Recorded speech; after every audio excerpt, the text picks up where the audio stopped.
bastantes años en un poco en las prácticas postmodernas. Entré un poco por las terapias centradas en soluciones. Me resultó que no me llenaba del todo. Navegué por las narrativas, trabajé con niños desde prácticas narrativas, que está muy bueno. Y derivé en las prácticas colaborativas, dialógicas, y estudié con mi maestro Joseph en una certificación que tiene online desde España, muy buena, que siempre la recomiendo. Y es como que siento que me quedé ahí, aunque estoy atravesada, digamos, por varias cosas, es como que me siento más cómoda, o bueno, eso, más cómoda ahí en las prácticas colaborativas. Tengo el título de la licenciatura y también hice el del profesorado en la Universidad Nacional de Córdoba. Así es que bueno, también por ahí tengo mis pasos en la docencia. Ahora estoy impartiendo un curso y por ahí me convocan generosamente de otros lugares como Joseph, que me convoca a la certificación y algunas diplomaturas de México, Perú. Pero básicamente amo con pasión trabajar en el encuentro con las personas en psicoterapia, personas, parejas, familias, es lo que más me gusta desde estas prácticas conversacionales. Y bueno, y ahí está mi maestro. Sería mejor que se presentara él, me parece, ¿no? No, no, Como preséntame él tú. quiera. Bien, bien. Bueno, Joseph es un amigo que amo mucho. Nosotros los argentinos podemos decir, te amo amigo y no pasa nada. Lo amo mucho, Ah, nos no pasa pudimos, nada. Es virtual, Joseph, es Ah, vale, virtual. vale, es vale, vale. virtual. Tomo Nos nota. hemos, nos hemos visto un par de veces, por suerte, en un congreso de Tenerife maravilloso de las prácticas colaborativas dialógicas que estuvo Joseph en su organización. Y vino a la Argentina en 2019, por suerte, ya vas a volver Joseph, y llegó hasta Córdoba. Así es que estuvo acá, estuvimos en casa compartiendo también ahí con otro grupito de amigas. Y Joseph es, no quiero equivocarle los títulos, psicólogo social, es director de la certificación en prácticas colaborativas dialógicas por España, en la asociación En Diálogo, que está muy buena, y es parte del Taos Institute, y es un maestro, un capo, es la colaboración personificada, es muy generoso, es una persona que da mucho, contesta mucho las respuestas, está para todo. Tiene un día que no, para él no tienen 24 horas, tienen 50 horas, pero está para todo el mundo y lo quiero mucho. Y tiene más títulos, decime, psicólogo social, ¿qué otros títulos? Sabe muchísimo de sociología, de antropología, ¿Es de buen cocinero también filosofía, o no? No, no, ¿No? pero no. promete una paella valenciana que algún Yo, día yo lo eh, tenía como medio que también era del arte de la cocina. No, no, no. A ella valenciana sí, pero otra cosa no. Bien, bien. y es de Valencia, España. Bueno, a mí me Vale. sale madrileño, no me sale hablar el más catalán. Completa tus Bueno, ¿algo más títulos, para tu Joseph, completa un presentación, poco Joseph, que tu... vos quieras? No, ¿Algo más que quieras decir de vos? muchísimas gracias, Mónica. Muchas gracias a Darío y a todas y todos vosotros. Eh, no hay ninguna obligación, pero quien quiera conectar sus cámaras, así veo a quién me dirijo, ¿no?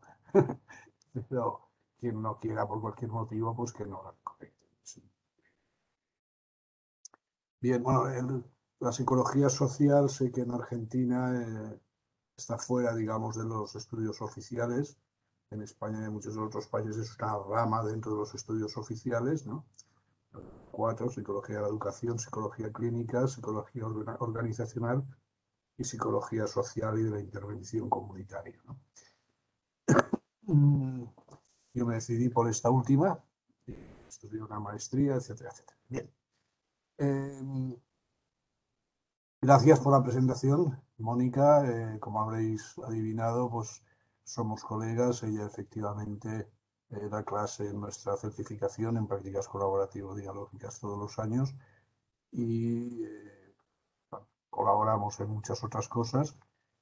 Y ahora, de hecho, va a empezar también una colaboración con el Taos Institute. El Taos Institute es una institución a nivel mundial que agrupa a todas las personas que trabajamos desde la óptica del construccionismo social, que si os parece bien es de lo que vamos a hablar un poquito hoy, ¿no? Y ahora tenemos, bueno, trabajamos en diferentes proyectos.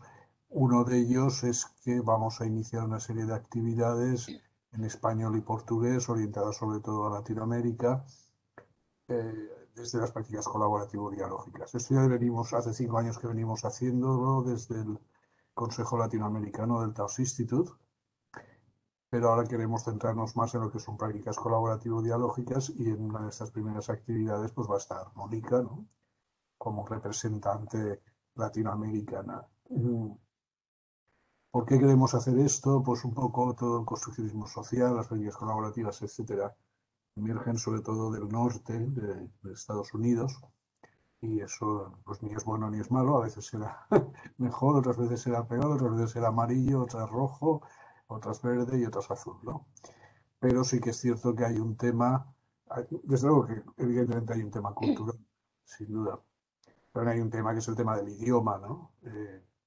La mayoría de personas que viven en Estados Unidos o en el norte de Europa, que suelen hablar en inglés, no hablan español. Y sin embargo, pues ellos no hablan nada de español, la mayoría, pero también hay mucha gente en los países latinoamericanos que no hablan inglés. Entonces, de alguna manera, pensamos, bueno, estar constantemente invitando a gente de fuera, de Estados Unidos, vaya, y con traducción simultánea y tal, pues a veces hace un poco pesado, ¿no? Bien, gracias, repito, por la introducción, Mónica, y échame una mano. Vamos a hablar de construccionismo social, si os parece bien. Y bueno, como habéis comentado, yo estoy en el Taos Institute desde hace casi 10 años, estoy en el Consejo Latinoamericano del Taos Institute y estoy también en la red de investigación relacional desde hace también 5 o 6 años, y en lo que es el construccionismo social llevo unos 25 años ya metido. La sesión de hoy, que creo que va a durar aproximadamente 1 hora y media, ¿no es así, Darío? Yo no tengo ninguna prisa, si queréis que alarguemos un poco más, no hay ningún problema. Me gustaría que fuera participativa, ¿no?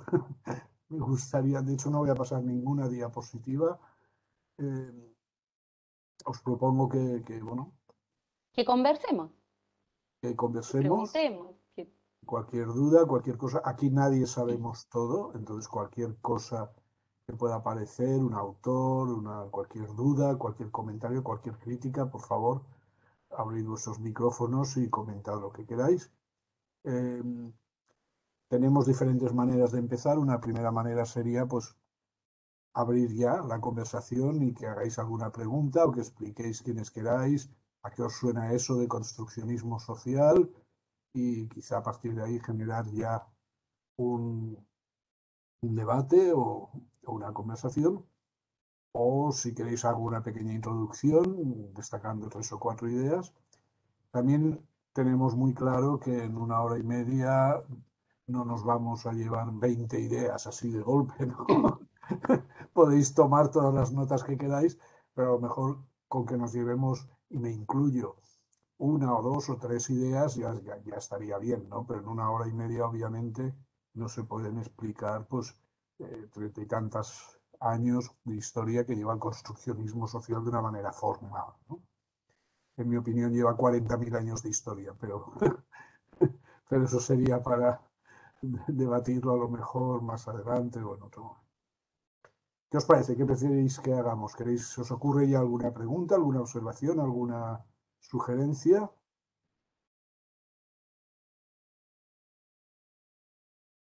¿Preferís que haga una introducción de 10, 15 minutos y a partir de ahí, si os va saliendo alguna duda? Sí, Sí, vale. por ahí esto de, te decía ellos, han escuchado el constructivismo. Ujú. En el camino de lo que vienen dando, algo de Vygotsky, de Piaget, puede ser que se arrime a la mesa. Eh, Dieron una materia sociología, pero no sé si llegaron a ver Jenny Luckman, no sé. Así que esa es un poco, por ahí podemos partir de si hay un constructivismo, un socioconstruccionismo, es lo mismo el socioconstruccionismo que el construccionismo social. No sé, por ahí como curiosidad, parece lo mismo a veces, ¿no? Pero Muy bien, muy bien, muy bien.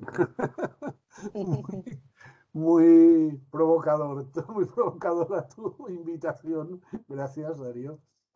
¿Prefieres que te llame Ilse o Darío o Ilse Darío? Como acá me dicen Ilse, así que porque está primero nomás en el orden. Ilse. una pregunta, ¿no os molesta que fume de vez en cuando un cigarrito? No ¿No? si compartís. Ahora mismo llamo Bueno, a... gracias. Se Ya que vuelve preguntó él, jodido el tema, ¿no? Compartir virtual. Nosotros el mate y ustedes el cigarrillo. Mate virtual, pucho virtual. El mate es un problema. a mí se me ocurre que quizás los chicos necesiten saber qué es el construccionismo social y después quizás ver si les suena algo parecido al constructivismo que podamos decir las diferencias, ¿no? Ujú. No sé, ¿qué te parece, José? Bien, la verdad es que definir el construccionismo social no es tarea fácil. De hecho, en uno de los libros y también en uno de los módulos que imparto en una maestría en México, digo, ¿qué no es el construccionismo social, ¿no? Pues parece que a veces definiendo lo que no es algo estás definiendo lo que es, ¿no? Pero bueno, lo que sí que es verdad es que, o parece verdad, bueno, dos o tres cosas que quería decir antes. Si hago alguna aseveración así como la que acabo de hacer, ¿no? Sí que es verdad, no es verdad. Es decir, la hago pues por el tiempo, pero no os creáis nada de lo que diga. Ni nada de lo que hayáis leído, ni nada de lo que tengáis que leer en esta vida. No os lo creáis nunca. Ojo, sé que estáis en cuarto curso, estáis terminando la carrera, si tenéis un examen pasado mañana, estudiad y creéroslo todo y hacer el examen bien, ¿eh? Pero luego digo, no olvidéis lo que habéis aprendido, no se trata de tirar a la basura la mochila que todos llevamos cuando salimos de la institución, pero sí que os recomiendo que no os creáis, que pongáis en duda todo lo que... Pero si en algún momento, como ahora he dicho, es verdad que no es verdad. Es que por cuestiones de tiempo o que hay ciertas cosas que tengo muy claras, pues las digo así de una manera, pero cualquier cosa es discutible y es debate. Esa es una primera cuestión. Segunda cuestión que procuro que no se me olvide nunca, recordar que sobre todo hay una palabra que en español significa algo diferente que en argentino, ¿no? Entonces, ya intento no utilizarla, pero si se me escapa, pues si digo, pues un día cogí un taxi, no me refiero a lo que estáis pensando, obviamente, pero me gusta hacer esta advertencia para que nadie se piense que soy un obseso sexual o una cosa así, ¿no? Eh, Sé que vosotros también os habláis de vos, etcétera. Nosotros siempre hablamos de tú. Espero que nos moleste. Bien, hechas estas advertencias, no sé si se me olvida alguna más. El construccionismo social tiene diferentes bases, ¿eh? Primero, si queréis, muy brevemente, sus orígenes se suelen situar en el libro que ya ha citado Ilse, que es La construcción social de la realidad, de Berger y Luckmann, que se publicó en el año 1968. Claro, el propio título, el libro es buenísimo, si no lo habéis leído os lo recomiendo, pero está escrito por dos sociólogos, entonces tiene un punto de vista muy sociologicista. Y para mí, en realidad, desde la psicología. La primera aportación al constructivismo social que se hizo de una manera oficial fue un artículo de Kenneth Gergen, que vive, que es el presidente del Taos Institute norteamericano, que publicó en American Psychologist en el año 1973 y que se titula La psicología social como historia, ¿no? Algo que hoy nos puede parecer evidente, pero en el año 73 parece mentira. Han pasado, según cómo lo miremos, o muchos años o no muchos, pues no parecía tan evidente. Es decir, entonces se observaba la psicología como algo terminado, algo cuadrado, algo que ya estaba, digamos, hecho. Y cuando Ken Gergen pues justificó o argumentó que no era así, sino que todo es fruto de una historia, pues se produjo una pequeña revolución, ¿no?, en ese campo, y a partir de ahí es cuando yo, por dar fecha, una fecha más concreta, es cuando la pongo ahí, ¿no? Pocos años después ya también fundaron el Taos Institute y empezó a moverse esto ya a nivel mundial. Hay tres cuestiones fundamentales. Una es la centralización o la centralidad del lenguaje.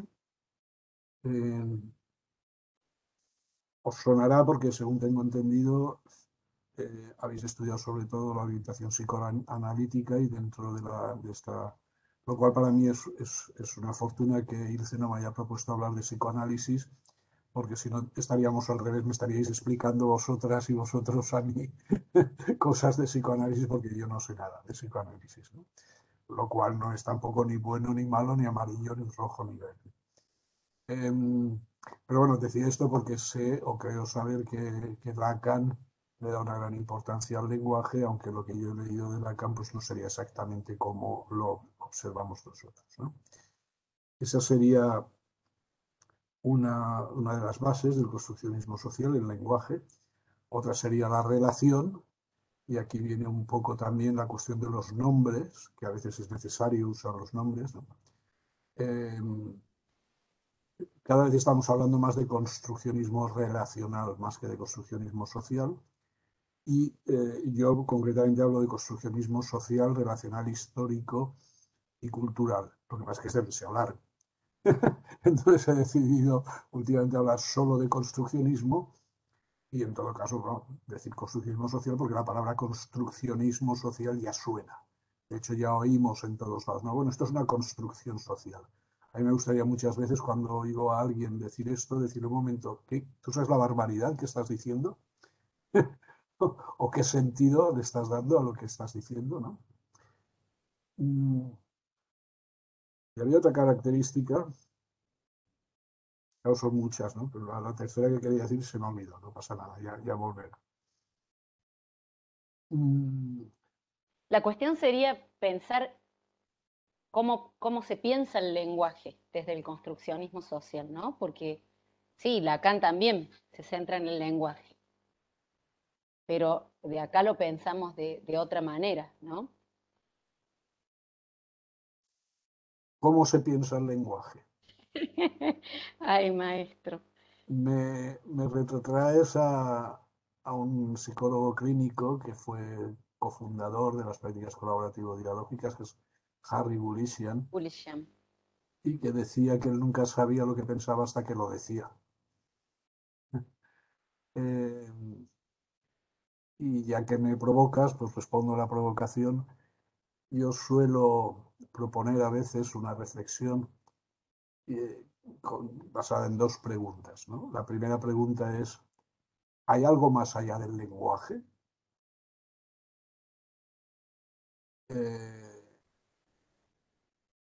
Desde un punto de vista muy radical, al que me adhiero, yo diría que lo que no se nombra no existe, ¿no? Sé que esto puede generar mucha controversia, entonces la pregunta es, ¿hay algo más allá del lenguaje? Y si alguien me dice que sí, que no digo que no, la siguiente pregunta es, ¿y cómo me lo explicas? Y hasta ahora, después de muchos años, pues nadie me ha podido explicar, digamos, metiéndose telepáticamente en mi mente, ¿no? Que ya veríamos la mente, yo he hecho así, pero no creo que la mente esté aquí dentro, porque no está aquí dentro. Acabo de hacer una afirmación tajante, pero está sujeta a crítica y a dudas. Pero hasta ahora nadie me ha dicho de ninguna otra manera que con palabras qué hay más allá del lenguaje. Es decir, cualquiera me puede decir si hay algo más del lenguaje. Yo sé que hay unos extraterrestres que viven a 40.000 años luz que se comunican sin palabras. Pero tú me lo estás diciendo con palabras. Quizá de aquí 1000 años puedas tomar tu auto galáctico y llevarme a esa civilización y mostrarme que esas personas o que esos seres se comunican sin palabras. Pero tú ahora, hoy, aquí, me lo estás diciendo con palabras.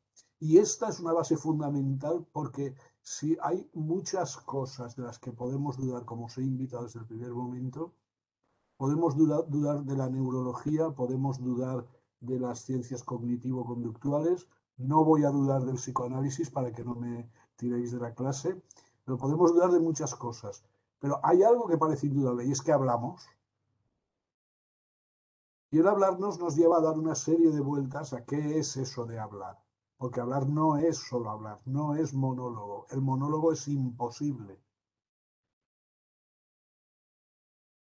Y si hablamos no estamos hablando solo de comunicación. La comunicación es propia de los animales no racionales, si me permitís que haga esta distinción entre animales racionales e irracionales, ¿no? Pero los seres humanos parece que tenemos algo más. Y ese algo más me lleva a la tercera base del construccionismo social que se me había olvidado antes, pero que sabía que me volvería. Y es que vivimos en mundos de significados. Todo tiene significado. Todo. Una piedra no es una piedra, porque una piedra para mí puede ser un trozo de materia que no sirve para nada, pero para alguien puede significar, desde tener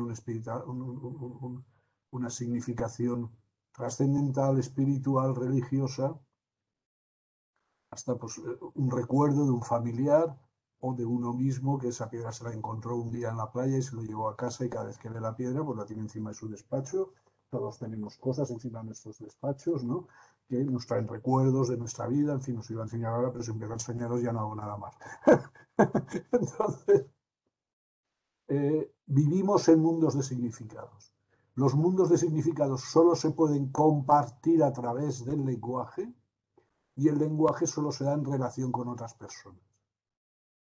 Incluso nuestro propio diálogo interno, que es una frase que escucharéis muchas veces, pero que nadie sabe exactamente lo que es. No hay una ciencia. A nosotros tampoco nos preocupa demasiado las ciencias positivistas ni basadas en la evidencia, etc. Pero no hay una ciencia del lenguaje interior. Y no niego que podamos pensar en imágenes, en músicas, en como queramos. Pero al final lo importante no es eso, lo importante es cómo me lo explica. Y el lenguaje, además, tiene muchas maneras de manifestarse. No solo hablo del lenguaje hablado o escrito, sino que una lágrima es una palabra, un beso es una palabra, la música es lenguaje, la danza es lenguaje, una pintura es lenguaje. Todos son lenguajes simbólicos, es decir, que dotan de significados a las cosas, que no tienen por qué ser significados reales ni universales. Y no estoy hablando de magia, ni de magia negra, ni de cosas raras. Estoy hablando del día a día nuestro.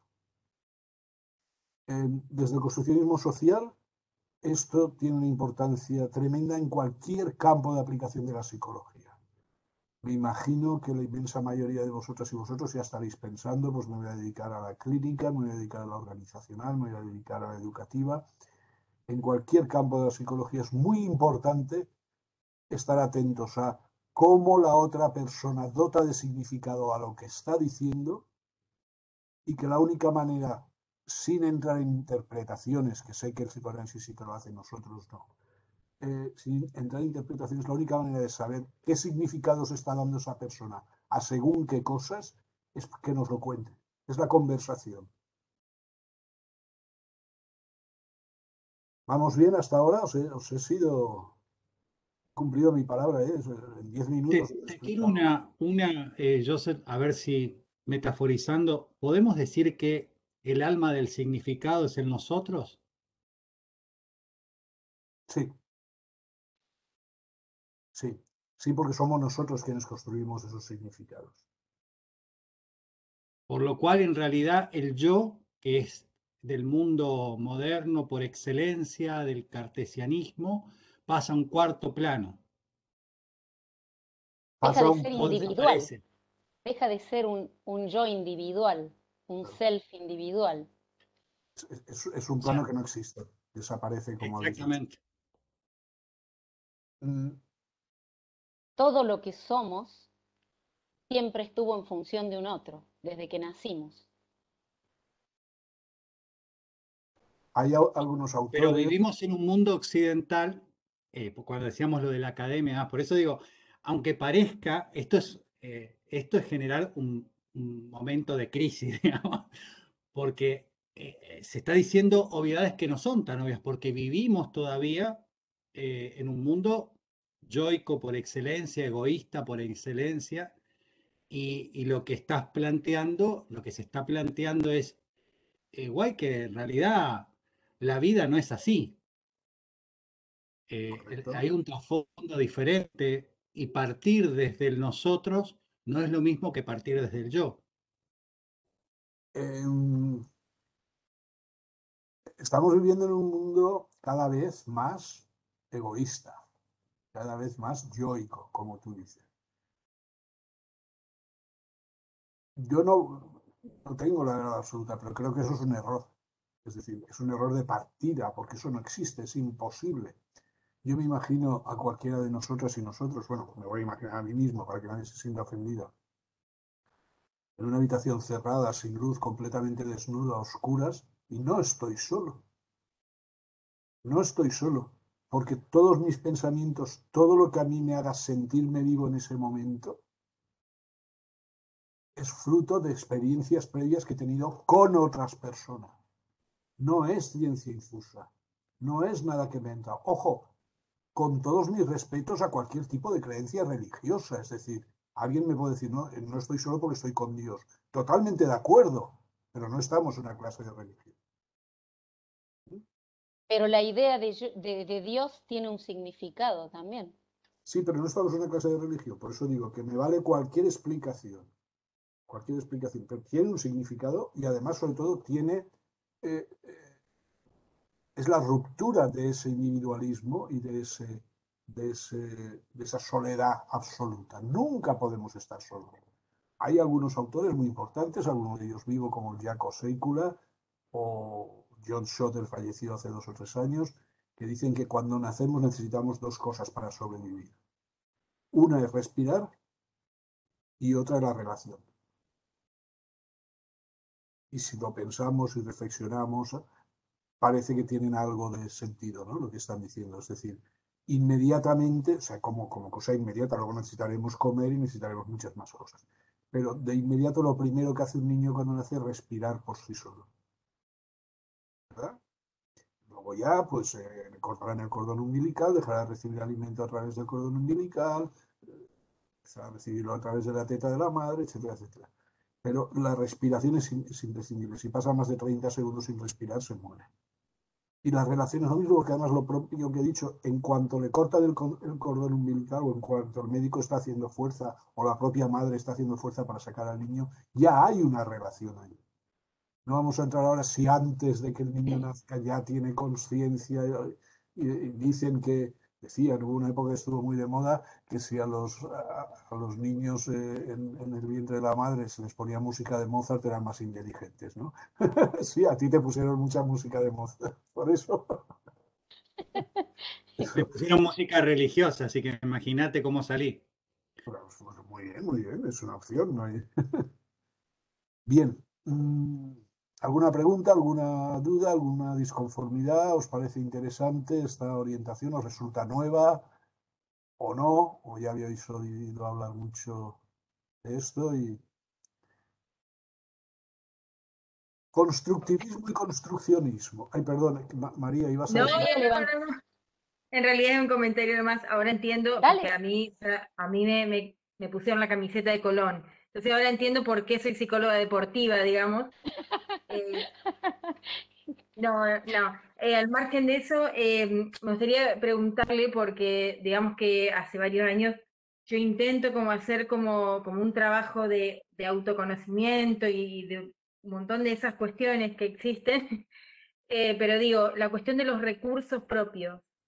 eh, Digo, no son, yo entiendo que siempre todas mis experiencias van a estar relacionadas con otro, pero digo, mis recursos no son míos propios como yo los manejo.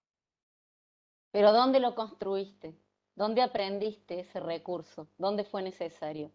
Seguramente cuando eras chiquita con tu papá y tu mamá y tus hermanos. Seguro, por eso digo, siempre me va a llevar a todo, digamos, y inclusive el trabajo de autoconocimiento y de terapia o de análisis, quien acá crea en eso, digamos, también va a depender de otro por más de que yo haga mi propia construcción. Eso lo entiendo. Me cuesta por ahí pensar que no hay nada propio mío, digamos, en el sentido de yo construirlo por mis propios medios, digamos. No Claro sé que si se sí, entiende lo que quiero llegar a decir, pero yo creo que sí. Y además es muy valiosa tu reflexión Ujú. y viene mediada por algo que es muy importante y es muy nuestro, que es el cuerpo. sí,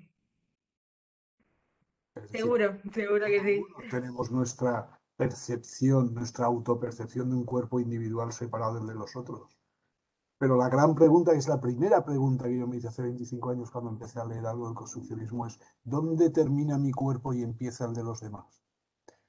Y esa pregunta en estos momentos, además, donde estamos a 10.000 kilómetros de distancia y mediados tremendamente por la tecnología, adquiere un valor diferente, pero un valor pesado, un valor fuerte. En mi cuerpo termina donde, en mi piel, en mi ropa. Ahora, eso no quita que yo no tenga una sensación de corporalidad. Y que si yo me toco, si me hago un pellizco, me hago daño, si me clavo una aguja, me saldrá sangre, por supuesto. Pero esa sensación de individualidad nos viene por algo que tenemos de una manera biológica, y como yo no sé nada de biología, tampoco voy a entrar muy a fondo en esta cuestión, que es nuestro cuerpo. Si nuestro cuerpo, en vez de ser como es, fuera de otra manera, pues seguramente tendríamos otras percepciones, ¿no? Y que desde luego nos mete en temas que tienen muchísimo que ver pues, con temas de género, de sexualidad, etc. La cuestión, a lo que tú de alguna manera problematizabas, creo que Mónica no es que haya dado una respuesta absoluta, pero sí una reflexión interesante, y de algún lado sale todo eso. Yo creo que sale de la cultura, es decir, nuestros recursos están en la cultura, lo que pasa es que no nos damos cuenta y muchas veces los buscamos en otros lugares. ¿Y cuáles son esos lugares? Nuestro interior, de acuerdo, pero ahora me voy a poner en plan muy empiricista. ¿Y dónde está nuestro interior? Porque si agarro esa navaja que tengo ahí, me corto en medio, me parece que no vamos a ver más que tripas y cosas así. No lo voy a hacer, no os preocupéis. Soy muy joven para morir todavía. Pero, ¿dónde está nuestro interior? En nuestra mente. ¿Dónde está nuestra mente? ¿Qué es nuestra mente?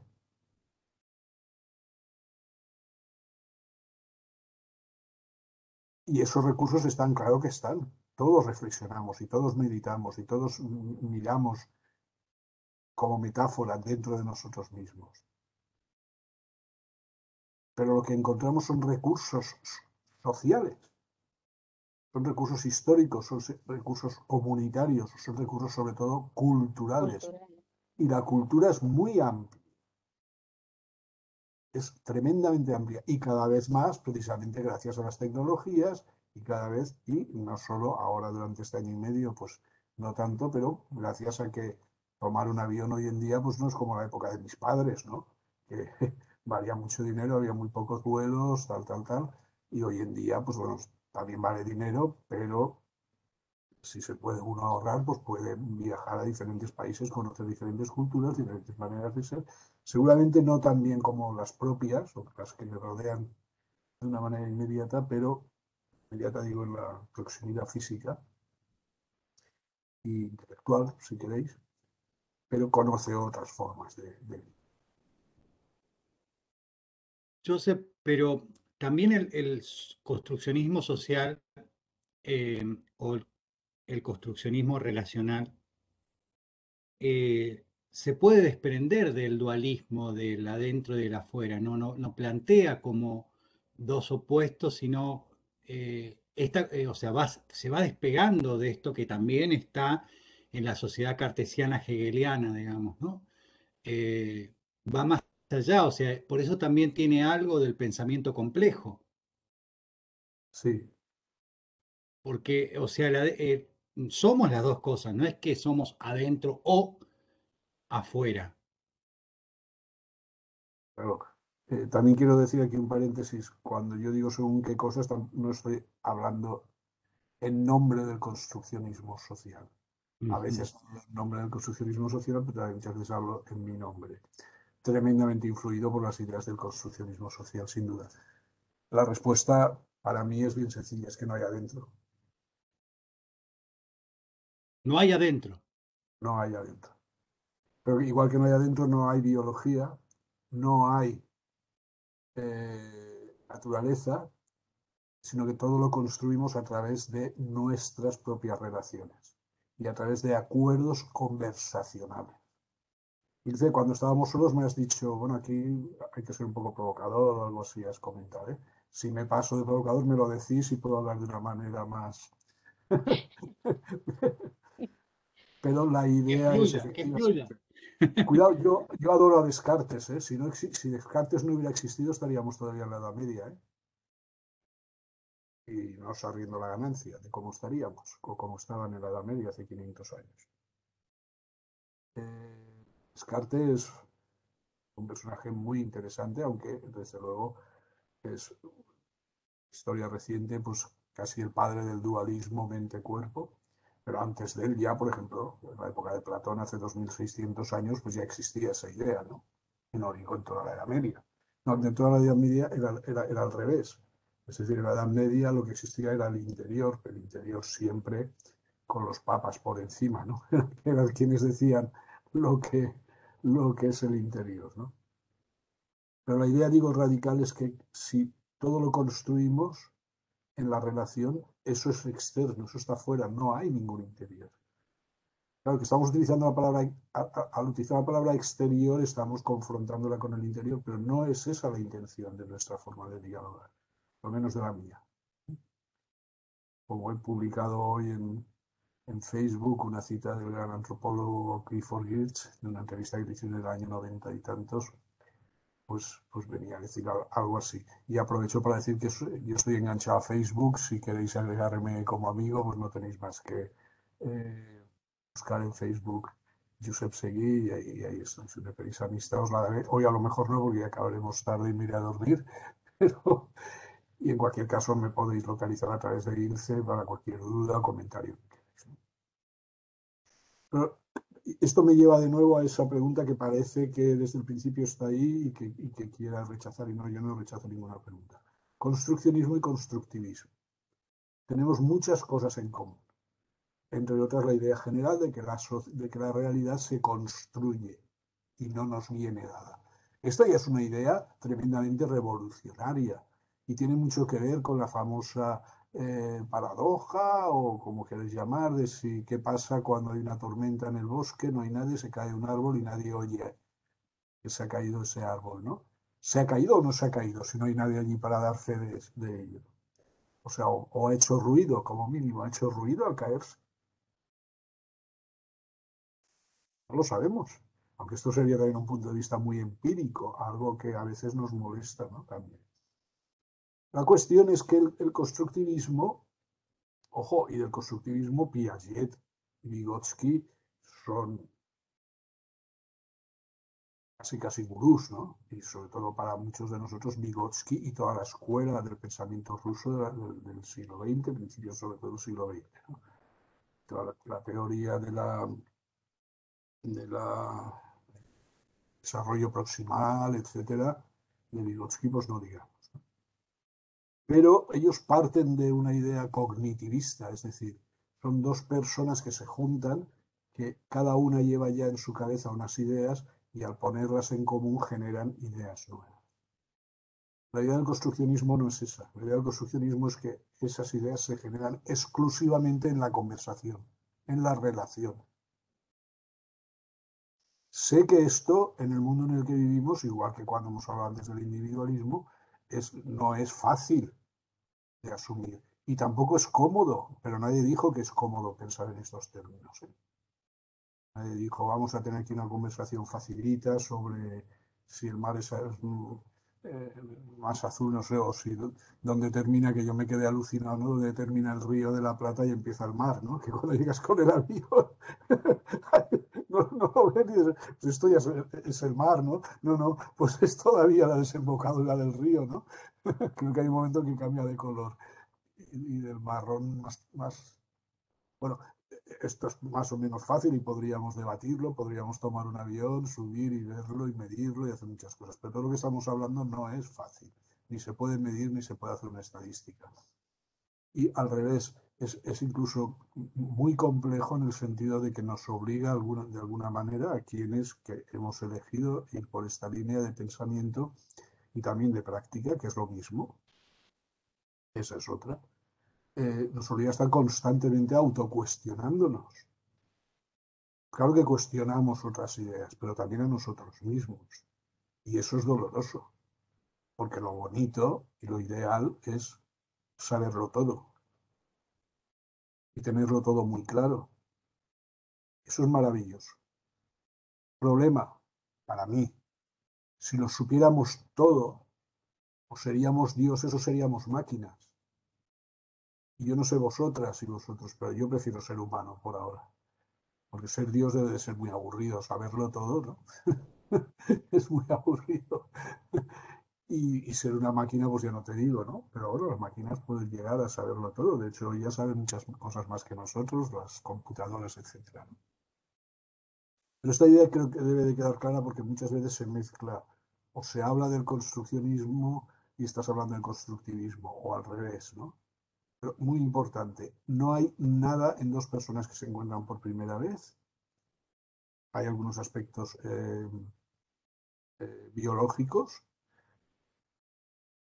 de los cuales además también podemos problematizar, pero hoy no nos va a dar demasiado tiempo, los cuales aún podemos problematizar mucho, como serían aspectos, pues eso, de características sexuales, preferencias edad, por ejemplo, en fin, mil cosas, ¿no? El país donde vivimos, la cultura en que nos hemos desarrollado, etcétera. Pero que se da una nueva realidad en cada encuentro. Y esto es lo bonito del construccionismo social. Esta es la parte quizá no fácil, pero sí muy bonita, ¿no? Es decir, y muy desafiante y que te hace sentir viva, ¿no? Es decir, bueno, cada vez que voy a tener un encuentro nuevo con alguien, se va a generar una nueva realidad. Y se va a generar una nueva conversación y se van a generar nuevas ideas. Siempre. Esta es la parte bonita. Lo que pasa es que estar siempre así también hay momentos en que uno se Pero cansa. a nivel de práctica terapéutica es hermoso. Claro, Encontrarse con una persona, con una pareja o con una familia sin preconceptos y decir, vamos a conversar y algo va a salir de la conversación, algo nuevo, otros significados, ¿no? Poder, lo traigo como para, a lo mejor para que los chicos vean algo de qué estamos hablando, como en la realidad, que es a lo mejor lo que les interesa a ellos, esto de encontrarnos y decir, bueno, una persona, una pareja, una familia plantea este problema. Conversando podemos mirar otras formas de entender o de dar significado a eso que estuvo planteado así. Y de eso que no sabemos, ni terapeuta ni las personas, va a surgir algo que puede que tenga uno o varios significados, ¿no? Entonces, esa sería como la implicancia de tener una mirada socioconstruccionista a la hora de trabajar, por ejemplo, en una práctica terapéutica, o cómo ver el lenguaje diferente a cómo lo toma el psicoanálisis, donde hay cosas que si uno escucha, esto es por el tercer tiempo del Edipo, esto es por la madre, esto es... Nosotros no vamos con eso, vamos despojados de preconceptos a escuchar, a conversar y a ver qué significados podemos generar juntos, ¿no? Eso sería Ahora, como llevado estas ideas a una sí, práctica concreta. Sí. voy a hacer algunas puntuaciones porque hay algunas cosas que por ahí se dan como obvias que tenemos que volver a decirlas por si acaso, digamos. Acá es como que se deja entrever algo que por ahí lo escucharon en otro momento, pero no. Eh, Nosotros nos formamos en la academia para saber y ustedes están declarando el principio del no saber, cosa que ya es una crisis, digamos. Primero, y un saber, en todo caso, a descubrir que en realidad no tiene, que no es de una de las partes que tiene el poder para hacerlo, sino que es propia del encuentro relacional, que es novedad porque no estaba antes, sino que está después de. No hay nada antes, otras parejas que haya atendido, otras personas que haya atendido, que tenga que ver con este momento. Es único, Ujú. ¿sí? Digo, hay horizontalidad, cosa que por ahí también hay que decirlo porque pareciera como una novedad también en este caso, ¿no? Porque en la otra situación que vos hacías mención, Moni, hay jerarquía, hay una verticalidad, hay alguien que es el que maneja la Sabe. situación y sabe supuestamente, por más que supuestamente hay un discurso del no saber, en la práctica te das cuenta de que hay una acción del orden del saber, porque en este caso, a decir de Foucault, ¿no? Más que el discurso enunciado, lo que es más auténtico es la práctica discursiva, ¿no? Y en esa práctica discursiva hay horizontalidad y hay, digamos, autenticidad en la horizontalidad. No es que hago como que no sé. Digo que no sé, pero en realidad yo te digo que es. Entonces la práctica, acá hay un lugar importante también de la práctica de ese momento, de la praxis, de lo que se produce ahí, no antes. ¿Mm? Eh, y la posibilidad de que aparezca una palabra que antes no estaba y que también es de lo relacional, no de una de las partes. El poder y el saber siempre están presentes. Pero ya es otro poder diferente al hegeliano, diferente al marxista. Ahí está la antesala de poder ver este aporte de cómo bautizó al poder Foucault, digamos, ¿no? La cuestión en la práctica, pero no solo en la práctica clínica, también en la práctica educativa, la práctica de investigación, es el ser honesto y el decir, hasta aquí es hasta donde yo voy a ejercer mi poder y que la otra persona lo sepa. Pero no solo eso, posiblemente el tema de la horizontalidad y del no saber llevado a su extremo. Yo tengo bastante experiencia, si me permitís que lo diga así, en trabajar con personas diagnosticadas de esquizofrenia. Como sabéis, nadie sabe lo que es la esquizofrenia.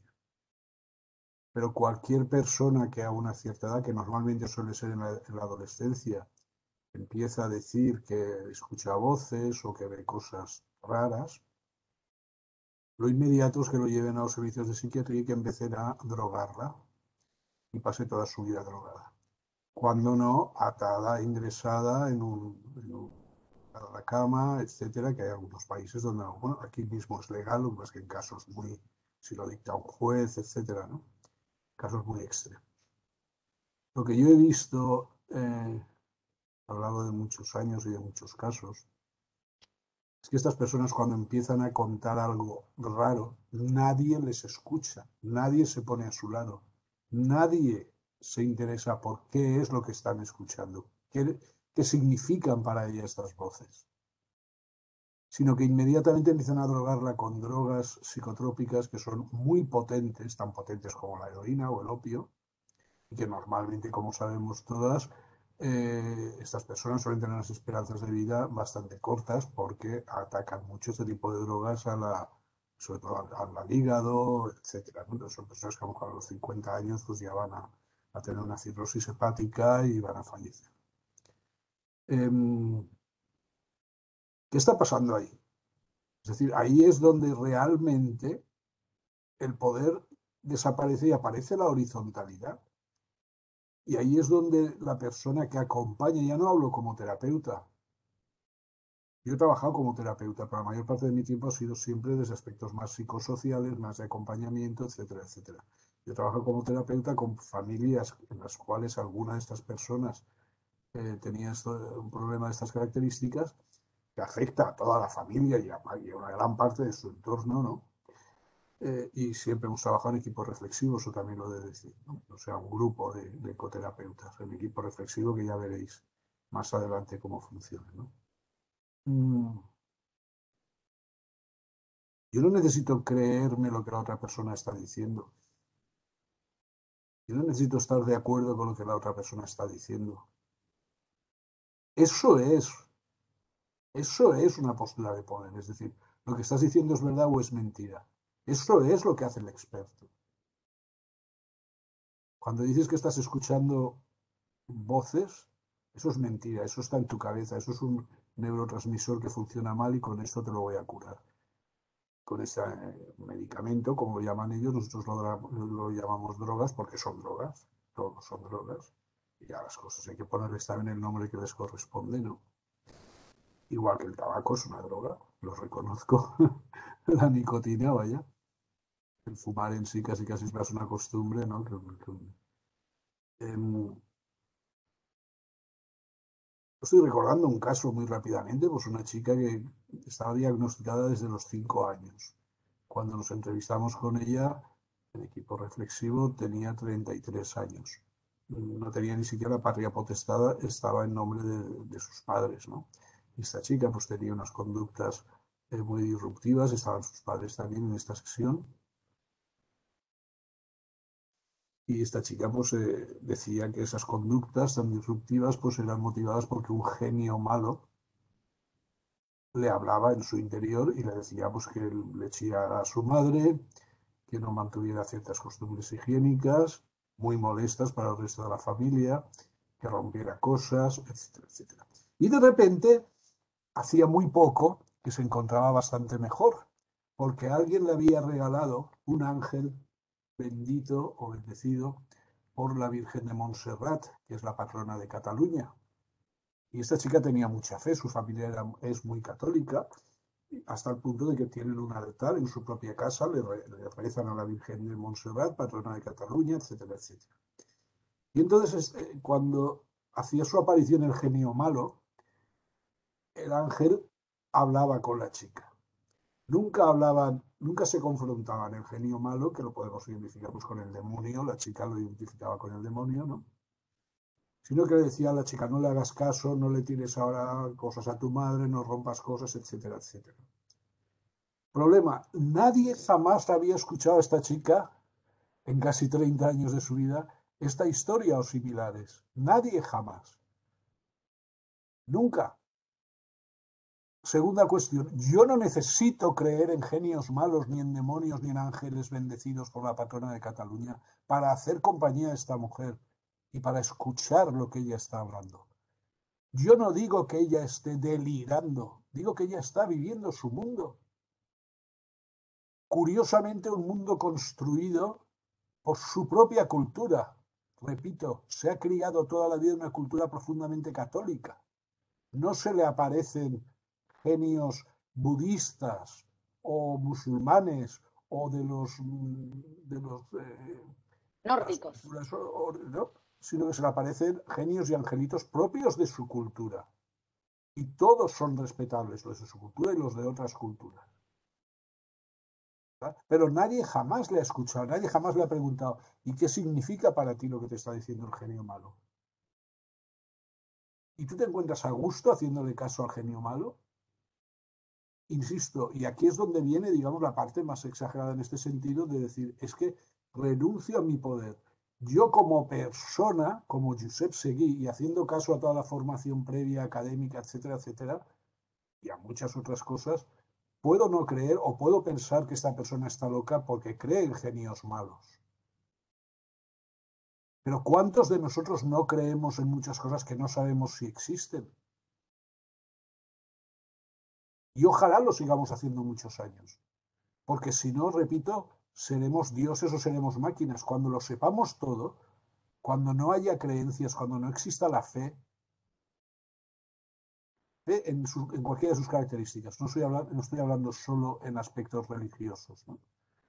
Dejaremos de ser seres humanos. ¿Quién soy yo? ¿Quiénes son los psiquiatras? ¿Quiénes son los trabajadores sociales para ponerse en un nivel de expertos y decir lo que tú estás diciendo es mentira? Tú estás sufriendo alucinaciones, tú estás sufriendo paranoias, tú estás sufriendo... ¿Quiénes son los psiquiatras? Aquí vendría un poco también una práctica seguramente bastante exagerada, porque hasta hace muy poco los psicólogos no atendíamos jamás casos de esquizofrenia o de psicosis. Ojo, y no estoy diciendo, a pesar de que muchos lo dicen, que estos casos sean más graves que los casos de depresión, ansiedad o similares. Porque el nivel de gravedad no lo decidimos nosotros, lo decide quien lo está sufriendo. Y una persona que esté sufriendo un estado de tristeza muy grande, de inapetencia, de no poder dormir, etcétera, etcétera, no le cuentes cuentos de que peor es ser esquizofrénico. No le cuentes eso porque no te va a hacer ni puto caso. Perdón, también se me había olvidado pediros perdón, que soy muy mal hablado, ¿eh? Y no os había pedido permiso. Solo decir palabras así, tacos y tal, ¿no? Si a alguien le molesta, pues no las digo y punto. Igual que puedo no fumar. Pero Joseph, con el poder ni siquiera hace falta poner un ejemplo que puede resultar extremo como la esquizofrenia. ¿Quiénes somos nosotros para decirle a una familia cómo vivir su vida o cómo una madre tiene que ser madre? ¿No? Que también es de la academia. Porque en práctica sistémica tenemos cosas en donde cómo deben interaccionar una pareja, cómo debe ser un padre o una madre. Y eso en realidad tiene que ver con los significados construidos. No puedo venir yo a decirle, no, tenés que ser así como esposa y tenés que ser así como madre. Tengo que soltar ese poder y entender por qué o cómo es que construyó ese significado esa persona y por qué se comporta y siente y cómo lo siente de esa forma. Pero desde estas prácticas y entendiendo el lenguaje como lo entendemos, con la conversación vamos reflexionando y construyendo otras posibilidades para que esa persona que le está costando ser mamá pueda encontrar una manera de ser ella mamá con todo su bagaje cultural, ¿no? O sea, lo que quiero decir es que nos fuimos como a un ejemplo como extremo, pero en lo mínimo está presente esto de soltar el poder, ¿no? De no pensar que esa persona no sabe nada y nosotros sabemos porque lo sabemos todo. Y en realidad el que sabe de su vida es la persona. Nosotros nos encontramos en un recorte de su vida a escuchar una parte de la historia que nos cuenta. Ahora, fíjate cómo la academia, ya que lo nombraste, hasta domesticó el discurso de Foucault. Porque en psicopatología se da esto de la historia de la locura en la época clásica, el nacimiento de la clínica, los anormales, pero esa parte donde dice Foucault, nadie le preguntó al loco sobre la locura, queda como una frase linda, vos te recibís, y eso nunca llegó a ser lo que buscaba que sea Foucault, que te despertara el preguntarte sobre la cuestión de la persona y la locura, no, porque después cuando te recibís vas al diagnóstico, vas a las tres estructuras, O sea, nos llegó a pegar en el sentido de lo que denunciaba Foucault con eso, digamos, ¿no?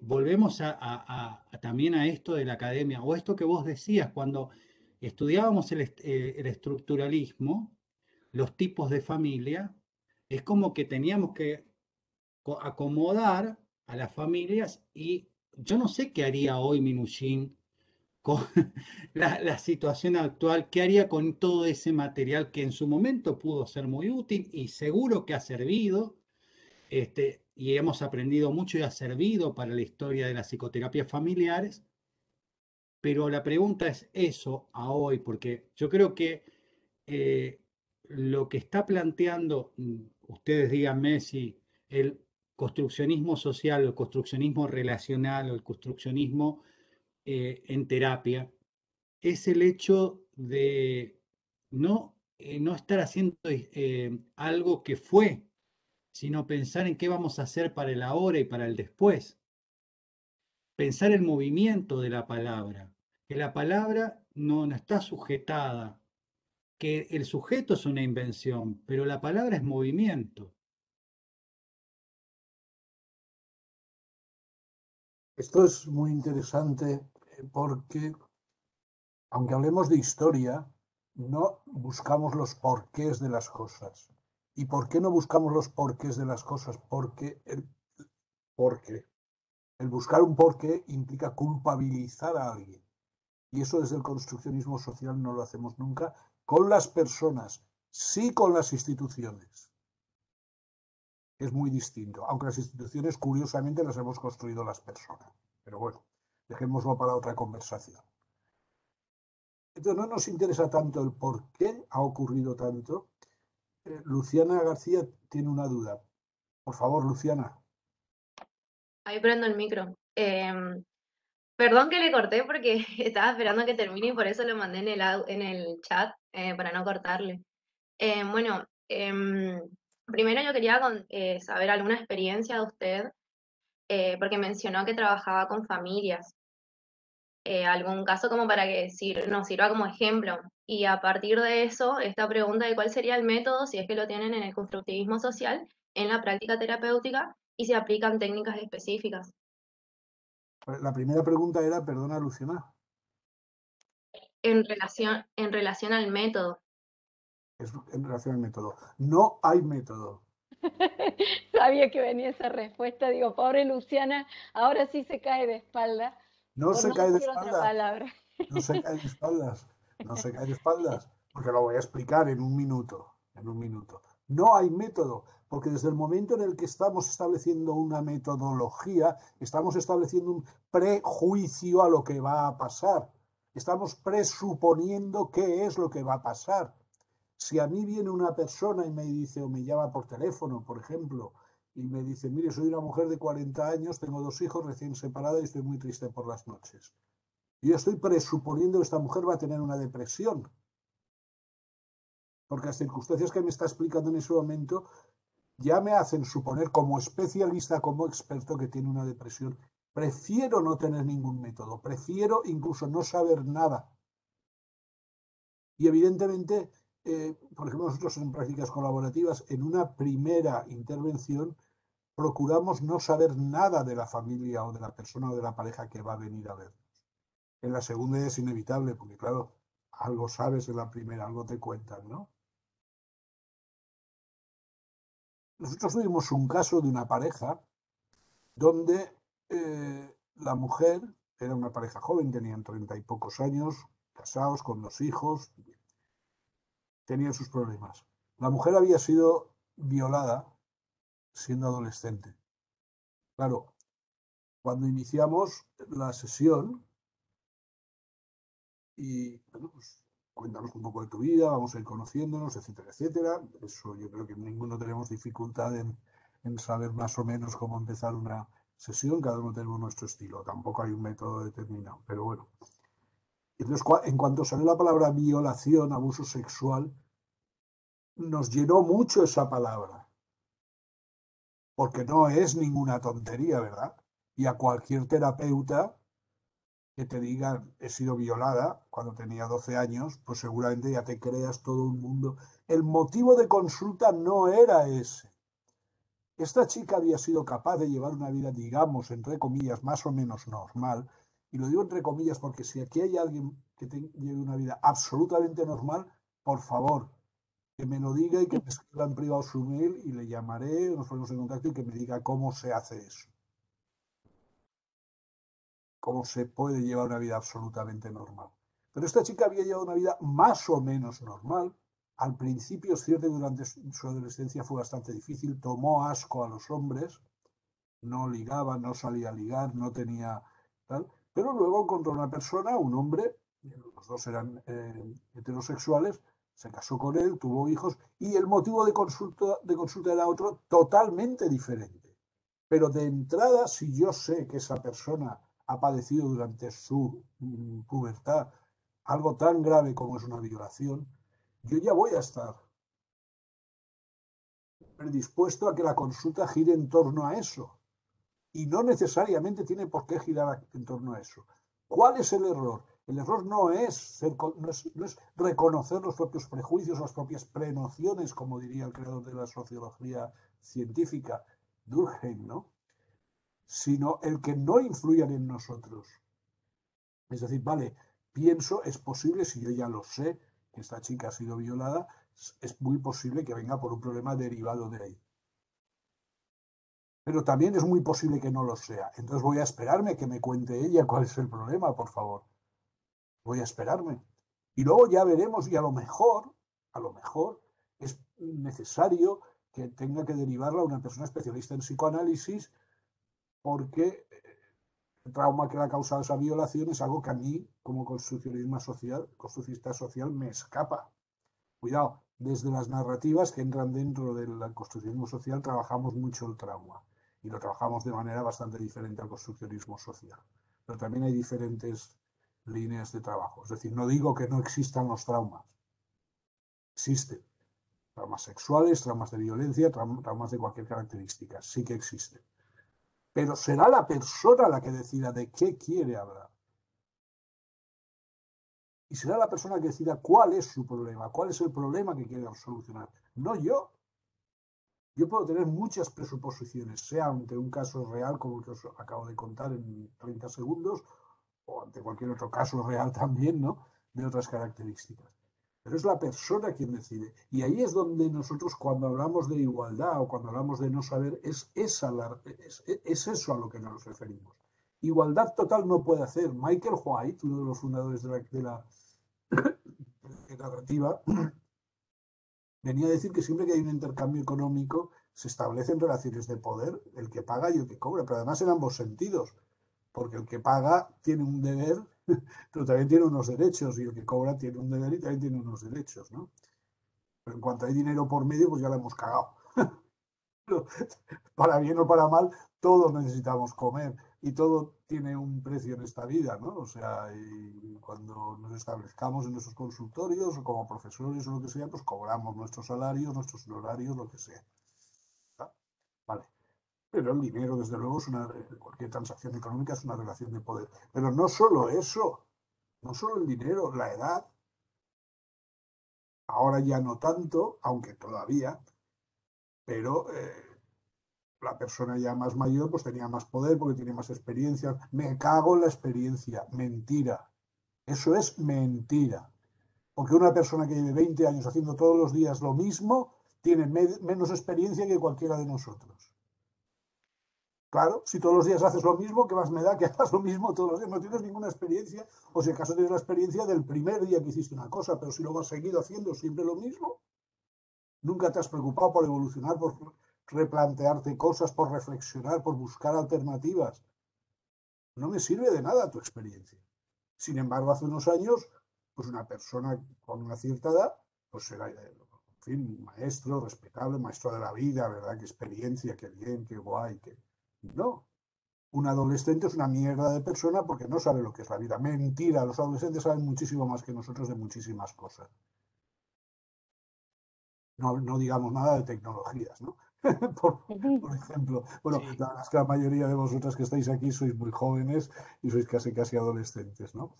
Pero, una pregunta de viejito, Joseph. ¿de viejito? ¿Dónde hay un viejito aquí? A ver. Pregunta, porque se fueron diciendo cosas y por ahí yo agarro de nuevo y tiro de nuevo a la jugada, digamos. ¿Existiría entonces una terapia construccionista o el construccionismo involucra que hay varias terapias que son construccionistas? Buena pregunta. Primero, Luciana, espero no haberte dejado muy parada con mi respuesta tan drástica. Gracias, que me había quedado un poco preocupado, ¿no? No hay una terapia propiamente construccionista.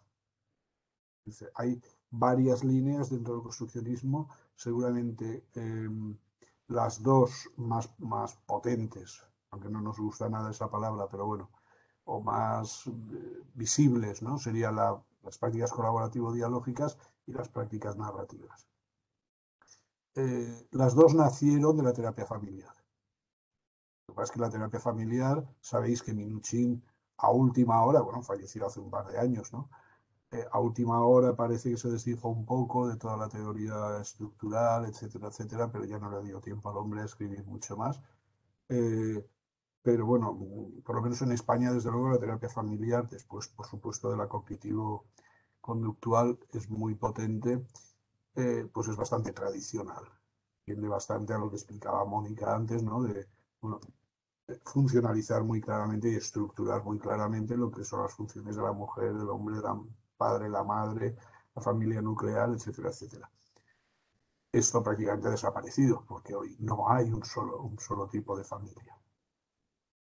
Hay Y Por ahí, Joseph Moni, porque ellos dieron la semana pasada, ¿se acuerdan que les comenté la terapia centrada en las soluciones? ¿Entraría también dentro de de este paraguas o es más constructivista que socioconstruccionista la terapia centrada en las soluciones? yo la veo impregnada de algunas cuestiones postmodernas, pero la veo todavía más con el pie en otro lado, porque tienen objetivos que lograr, la conversación la llevan hacia las excepciones. Acá nosotros no llevamos a nadie, conversamos y la conversación nos lleva a hablar y a deconstruir algunas cosas, a poner otras miradas, a intentar encontrar otras posibilidades y la persona elige qué le sirve de la conversación, qué llevarse para reflexionar y qué hacer con eso, ¿no?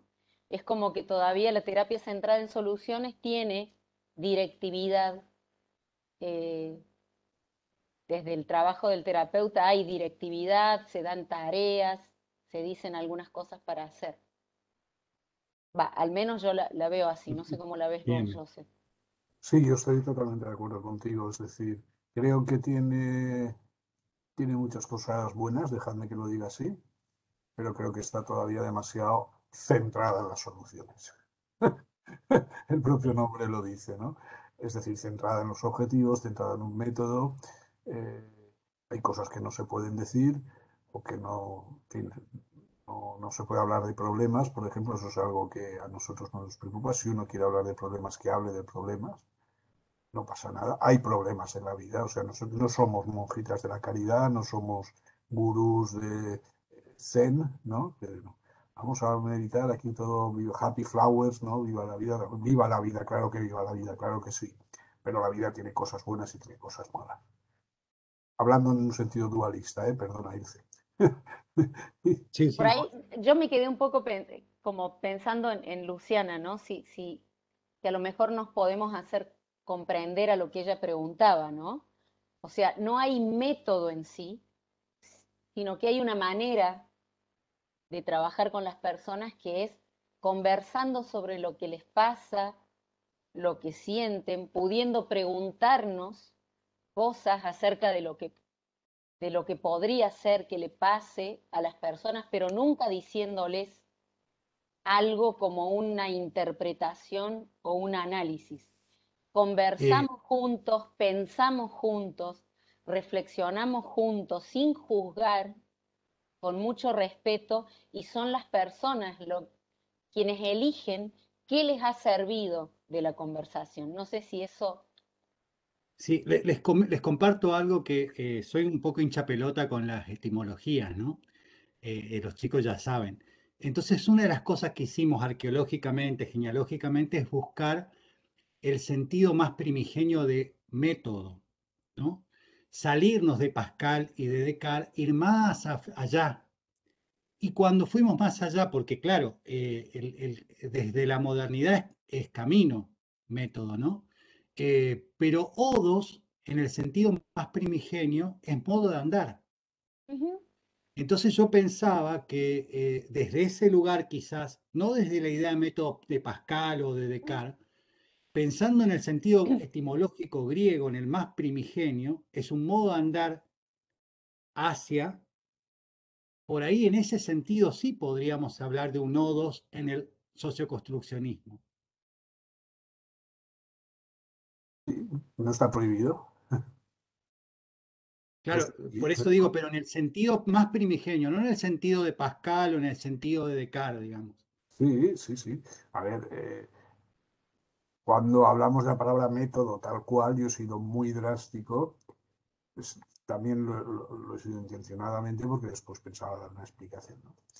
Pero, pero bueno, en el sentido más epistemológico o más filosófico, de decir, bueno, un método de acompañamiento, un método de estar con la persona. Hombre, vamos a ver, una pequeñísima anécdota y enseguida os paso, no soy quien para pasar la palabra a nadie, pero veo que Candelaria has dicho que tienes una pregunta y Florencia también, y esto es lo que nos interesa. Pero eh, hace 2 años, poco antes de la pandemia, pues en el último encuentro que tuvimos, todos los años tenemos un encuentro de la Asociación Española de Terapia Narrativa en una ciudad de España, fue la bella ciudad de Palma de Mallorca, y presenté siempre me piden que presente algún taller, y esta última vez no presenté nada. Entonces el presidente, que somos muy amigos, me llamó y me dijo, che, Josep, ¿no presentas nada? Digo, hombre, es que ya no sé qué decir, ¿no? Dice, hombre, que tú siempre animas un poco el cotarro. Digo, bueno, tú mismo. Y llegué, y en fin. Y entonces en un descanso, en 5 minutos, algunos compañeros vinieron a buscarme en un descanso, en un pase de un taller a otro. Y me dijeron, oye, explícanos cómo es eso que presumís de trabajar sin método, ¿no? Y yo le dije, pues mira, en 5 minutos no voy a poder. Digo, apúntate a nuestra certificación, que dura un año, y a lo mejor lo entiendes, ¿no? Y creo, que ya no en nuestra certificación, hay 18 programas en todo el mundo, incluso tenemos uno en Shanghái y otro en Taiwán, ¿no? Eh, Creo que cuando la gente que hace la certificación, no estoy vendiendo nada, por favor, por favor. Pero, pero bueno, va viendo, ¿no? Va viendo qué es eso de no trabajar con ese método, o de cómo hacer ese acompañamiento, como tú has dicho, que sería algo anterior a lo que sería el método cartesiano o el método más racionalista propio de la ilustración, ¿no? Sino quizá ese método más propio a lo mejor de la filosofía griega, ¿no? De la conversación por sí. Borges lo dice, nuestro compatriota Borges lo dice, todo empezó ahí. El género humano empezó en una conversación libre, abierta, donde cada uno decía lo que quería y donde se podía hablar de todo, ¿no? Y eso fue hace 2700 años en el Ágora de Atenas, ¿no? Bueno, eh, Sí, damos la palabra que están ahí escribiendo que quieren hablar. es lo que queremos. Florencia, ¿qué querías comentar? Candelaria también. Sí, Candelaria. Sí, sí, perdón, Candelaria, Florencia, María Magdalena, sí. Flor, ¿querés comenzar vos? ¿Comienzo yo? No sé cómo quieras. Como vos quieras, no sé. Sí. Bueno, comienzo yo, que es como, no sé si es una pregunta, una reflexión, lo vamos a ver ahora, pero me cuesta como un poco pensar esto como como todo esto que ustedes vienen trayendo y diciendo, es como que todo el tiempo como que me sonó un concepto así en la cabeza, como que me resonaba cada rato, que es uno que justamente vimos en una cátedra, que es el de representación social, pero de Moscovici.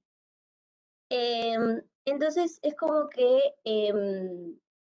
bueno, como ustedes saben, nosotros como que estamos más orientados al psicoanálisis en lo que es la universidad y todo el tiempo como que se nos dice desde el primer año, bueno, hagan su propio análisis, tienen que hacer su propio análisis ustedes como futuros terapeutas porque por ahí cuando sean terapeutas pueden como proyectar ciertas cosas en su paciente que en realidad van a ser suyas, complejos suyos, cosas que tienen que ver con su mamá, con su papá, lo que sea.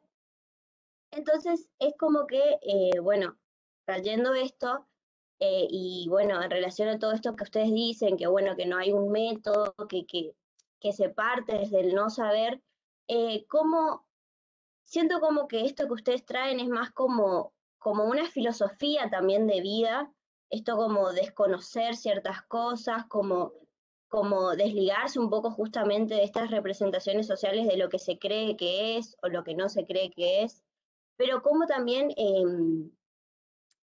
se lleva en práctica esto, porque también creo que implica un poco de trabajo como desligarse de todas estas cosas y entregarse puramente a lo que sería el diálogo, digamos.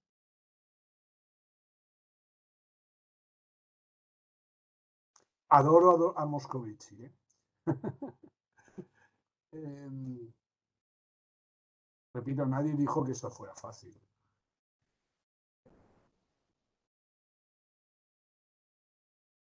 A ver, a mí me parece, perdonada, no quiero hacer una crítica en absoluto, pero me parece muy fuerte culpabilizar de nuestros traumas a nuestros padres.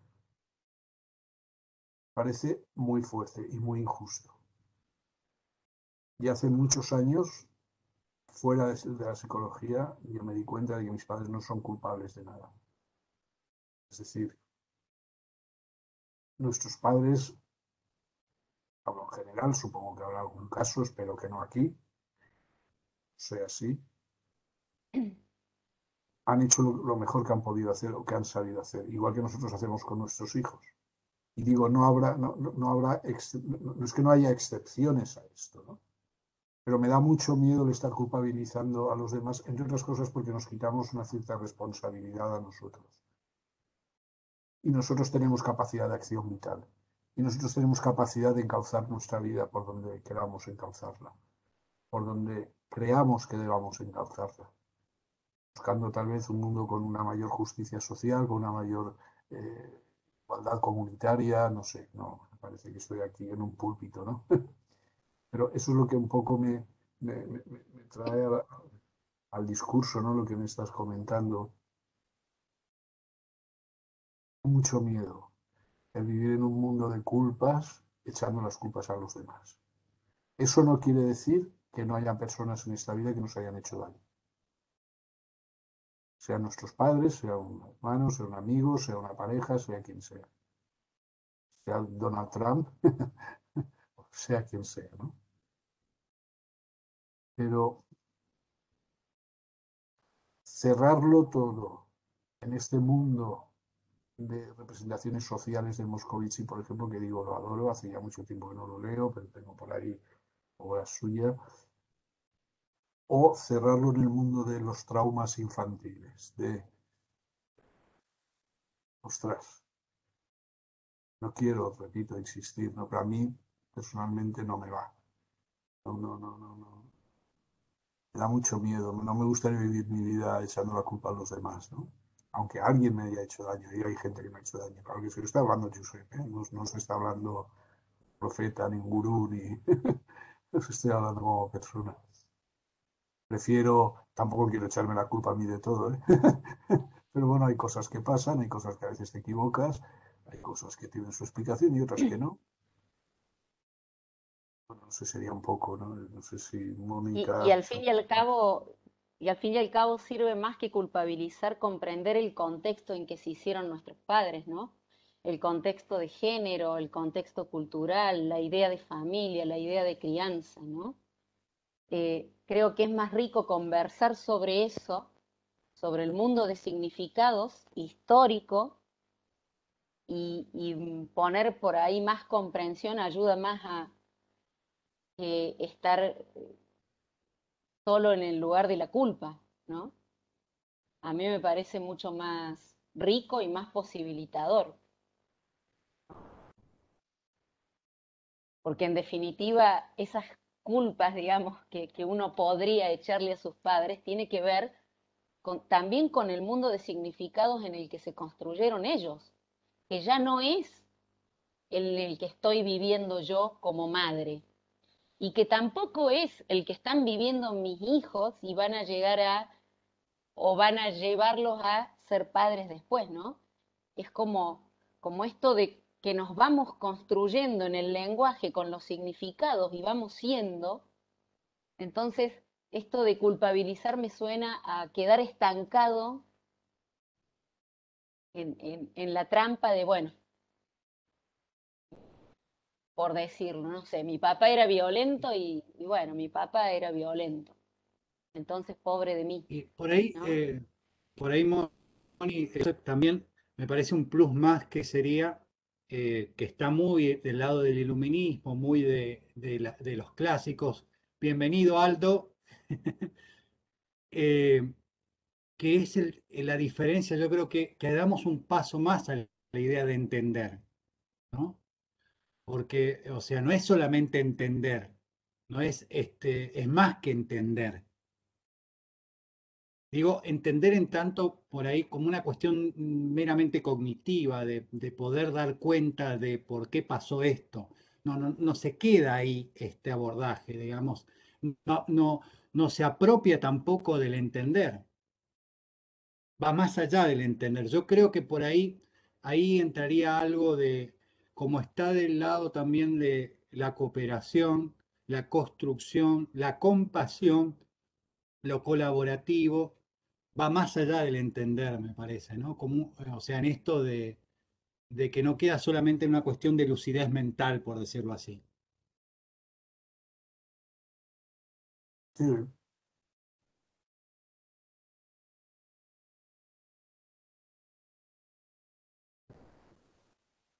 Candelaria, ya habías comentado algo.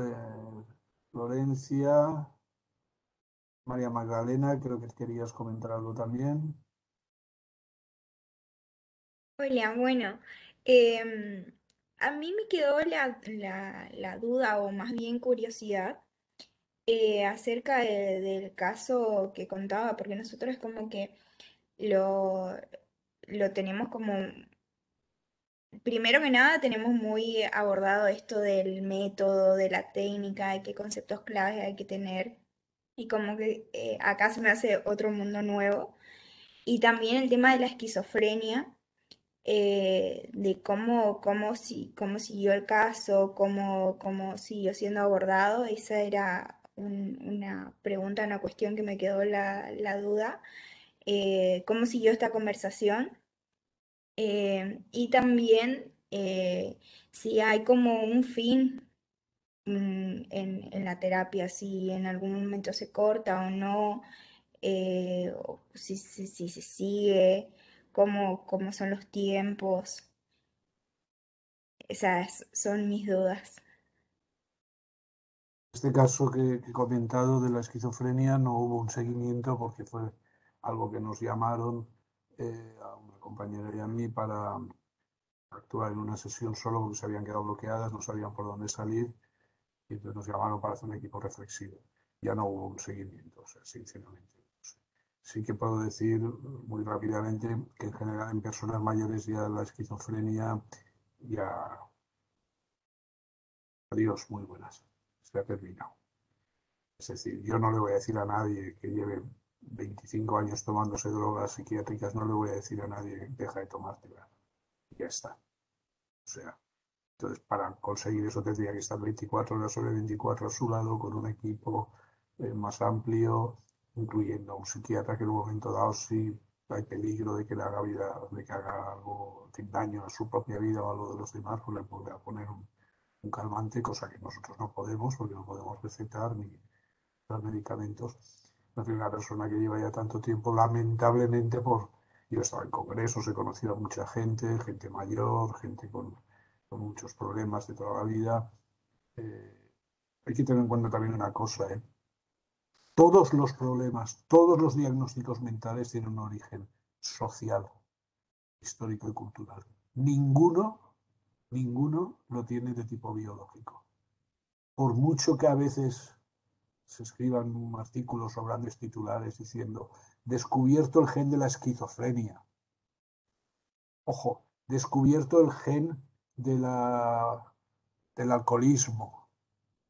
Descubierto la neurona de la homosexualidad. Ya te cagas, ¿no? Ya. La homosexualidad, por suerte, desde el año 73 ya la quitaron del manual diagnóstico, ¿no?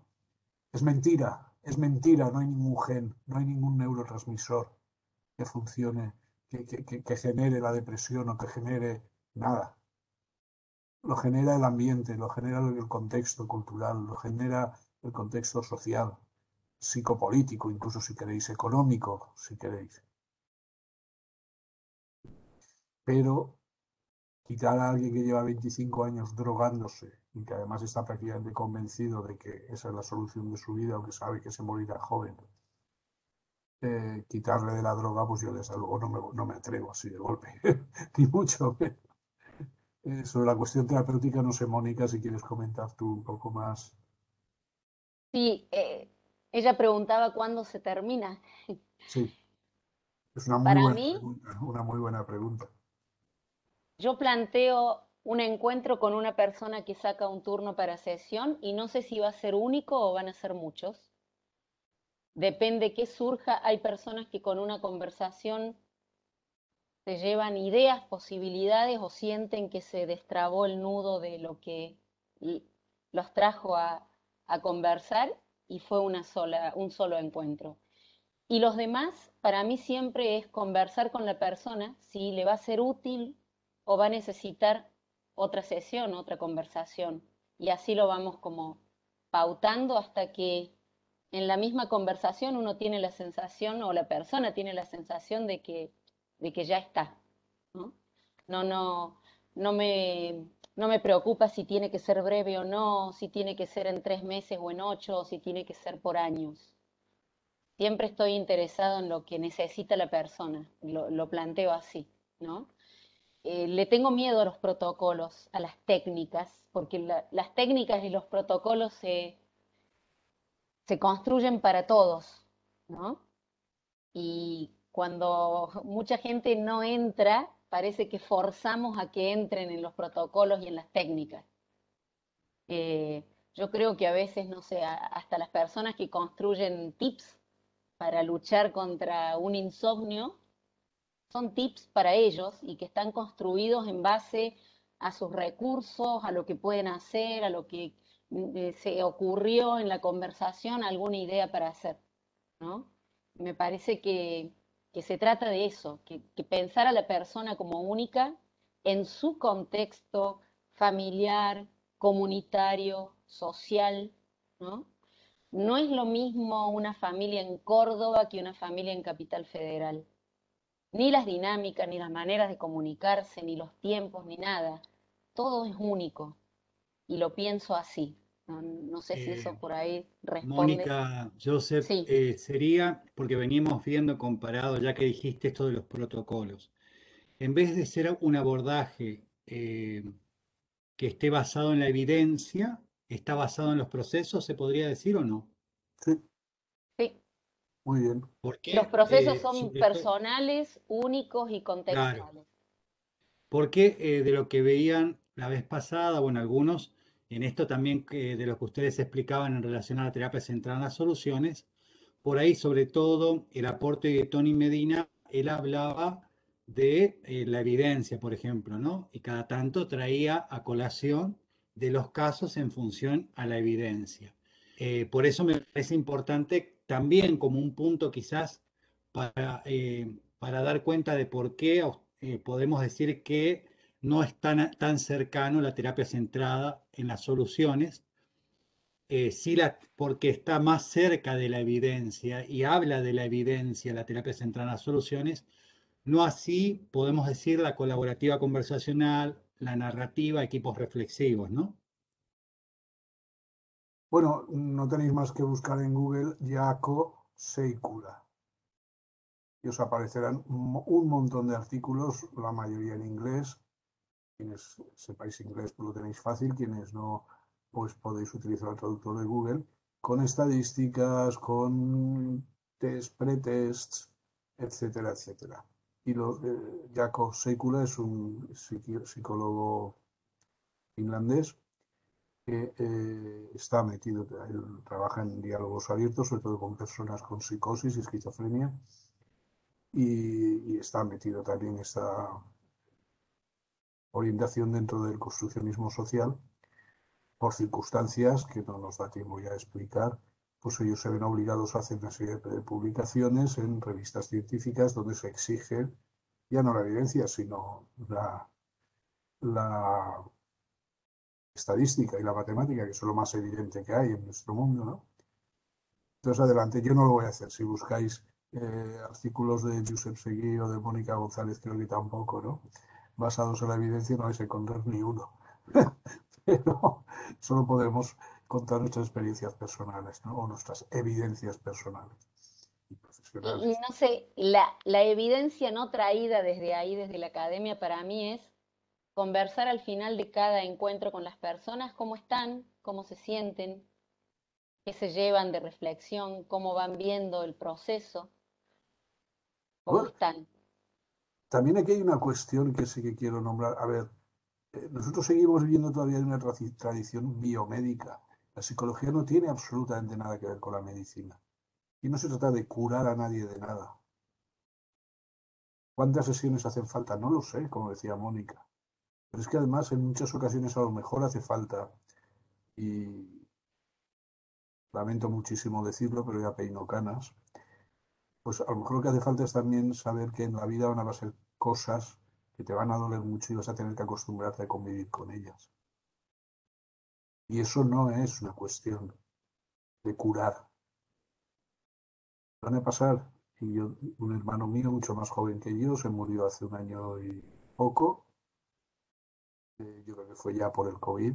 No me gusta hablar del COVID en absoluto, aunque sé que hablar se habla. Y eso no me lo quitaré nunca de encima. Yo presencié su muerte, yo iba a verlo todos los días, estuvo 2 meses ingresado en la unidad de cuidados intensivos. Iba a verlo prácticamente todos los días, en las horas que nos dejaban. Y eso no se me va a quitar y tengo que acostumbrarme a vivir el resto de mi vida, que espero que sea larga, con eso y con otras cosas. Y eso es un trauma, eso tengo que pasarme toda mi vida llorando por eso, pues no, pues lloraré, claro que hay días que lloro, claro que sí. Claro que hay días que me acuerdo de mi hermano y lo echo de menos, claro que sí. Tenemos que acostumbrarnos porque, repito, como he dicho antes, la vida no es normal para todo el mundo. Yo diría que para nadie. No es un camino de rosas, tiene sus espinas también.